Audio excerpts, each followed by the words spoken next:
Ketujuh, mengenai biaya operasional. Syariat Islam sebenarnya membagi zakat pertanian berdasarkan dua kategori lahan, yaitu lahan tada hujan dan lahan irigasi berbayar.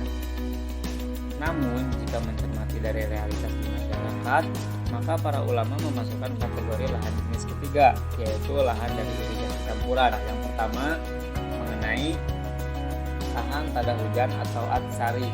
Dari Ibnu Umar radhiyallahu anhu berkata bahwa Rasulullah Shallallahu alaihi wasallam bersabda, tanaman yang disirami oleh langit atau mata air atau atsarian zakatnya adalah 1/10, dan tanaman yang disirami zakatnya adalah setengah dari 1/10. Hadis riwayat jamaah kecuali Muslim.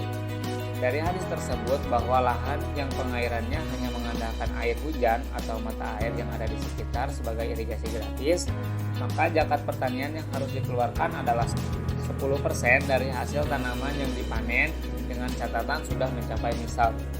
Yang kedua adalah lahan irigasi berbayar. Fikih sebenarnya hanya menyatakan konsep bahwa jika sebuah tanaman diairi dengan menggunakan gayung atau timba yang besar, maka zakatnya setengah 1/10 atau 5%. Kifayatul Al-Ahyar I1 halaman 189. Tawali memiliki makna dasar berupa gayung atau timba kecil. Artinya untuk menyirami tanaman dibutuhkan jerih payah mendatangkan airnya dan menyiramkannya. Jika perlu seorang pekerja untuk mendatangkannya, maka para pekerja tersebut harus menghendaki ujroh atau upah. Upah termasuk pada rumpun muhnah atau biaya. Jika biaya ini kemudian dijadikan ilat bahwa semua kategori irigasi pertanian yang dilakukan dengan jalan mengeluarkan biaya adalah masuk rumpun maksudiyat bidawalib atau area irigasi berbayar.